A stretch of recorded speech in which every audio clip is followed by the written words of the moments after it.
ഞാൻ നിങ്ങളോട് വന്നപ്പോ തൊട്ട് തന്നെ പറയുന്നുണ്ട്. എനിക്ക് പറയാനുള്ളത് ഇന്നലെ വളരെ ക്ലാരിറ്റിയോടുകൂടി തന്നെ ഞാൻ പറഞ്ഞു കഴിഞ്ഞു.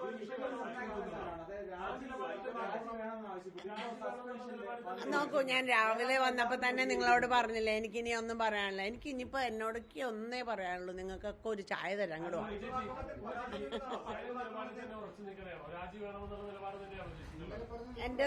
എന്റേത് ഞാൻ പറഞ്ഞു കഴിഞ്ഞല്ലോ. ഇനി പാർട്ടി തീരുമാനിക്കട്ടെ. ഇത് ഞാൻ തീരുമാനിക്കണ കാര്യമല്ലല്ലോ. എന്റെ അഭിപ്രായം ഞാൻ പറഞ്ഞു, അത് പിന്നെ പാർട്ടിയാണ് തീരുമാനിക്കുന്നത്.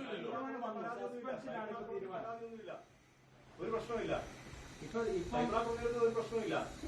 നോക്കൂ,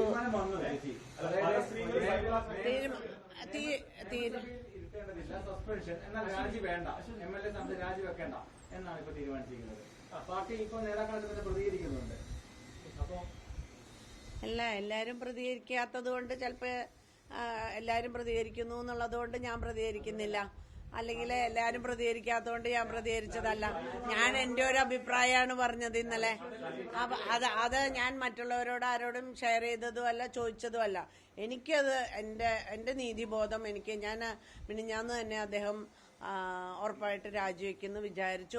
പത്രസമ്മേളനം നടക്കുമ്പോൾ എന്തായാലും ഒരു ക്ലാരിറ്റി ഉണ്ടാവും എന്തായാലും എന്ന് തോന്നി. പക്ഷെ അത് ഉണ്ടായില്ല എന്നുള്ളത് കൊണ്ടാണ് ഞാൻ ഇന്നലെ പറഞ്ഞത്.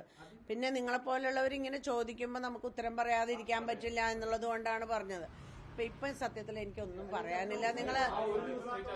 എനിക്ക് ഇപ്പൊ ഇനി ഞാൻ വളരെ സൂക്ഷ്മമായിട്ട് ഞാൻ ഇന്ന് എന്റെ ഒരു പേഴ്സണൽ വിഷയമായിട്ട് ഞങ്ങളുടെ കുടുംബത്തിലെ ഒരു കാര്യമായിട്ട് ബന്ധപ്പെട്ട് ഞാനൊരു യാത്രയിലേക്ക് പോവാണ്. പീട്ടിയുടെ അനിയനൊക്കെ ഇപ്പൊ വരും. അപ്പൊ അവരുടെ കൂടെ പോകാനിരിക്കുകയാണ്. എന്നെ നിങ്ങള്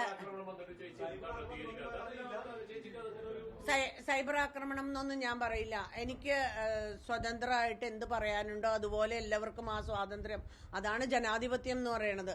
നമ്മൾക്ക് എന്ത് പറയാനുണ്ടോ അത് പറയാനുള്ള ഒരു സ്വാതന്ത്ര്യം എല്ലാവർക്കും ഉണ്ട്. അത് നമ്മളൊരു ആക്രമണമാണെന്ന് ചിന്തിക്കേണ്ട ആവശ്യമില്ല. അവരുടെ അഭിപ്രായം അവര് പറയുന്നു. എന്തായാലും ആ വ്യക്തിഹത്യോ എന്താ ആവട്ടെ, ഞാൻ അതൊന്നും വായിക്കാനേ പോയിട്ടില്ല. എന്റെ അഭിപ്രായം ഞാൻ പറഞ്ഞിട്ടുണ്ട്. അത് ഞാൻ എന്നും ഉറച്ചു നിൽക്കുന്നു എന്റെ അഭിപ്രായത്തിൽ. അത്രേ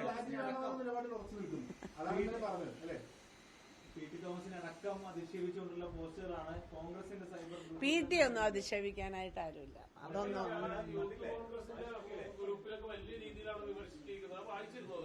ഞാൻ വായിച്ചില്ല. വായിച്ചു കഴിയുമ്പോൾ ഞാൻ ആലോചിക്കട്ടെ എന്നിട്ട് പറയാം. ഇപ്പൊ എനിക്ക് സത്യത്തിൽ ഒന്നും പറയാനില്ല. എനിക്ക് ഇന്ന് വേറൊരു വിഷയമാണ്. എന്റെ പേഴ്സണൽ, എന്റെ കുടുംബത്തിലെ ഒരു കാര്യമായിട്ട് ബന്ധപ്പെട്ട് വീട്ടിയുടെ അനിയനൊക്കെ വരിക, ഞങ്ങളുടെ കുടുംബ ഒരു പരിപാടിയായിട്ട് ബന്ധപ്പെട്ട് പോവുകയാണ്. ഇത് വളരെ പ്ലാൻഡായിട്ട് നേരത്തെ തന്നെ തീരുമാനിച്ചിരുന്ന ഒരു കാര്യമാണ്. അതുകൊണ്ട് എന്നാ എന്നെ ഒഴിവാക്കിയേക്ക്. എന്തായാലും ഒരു പരാതിയില്ല.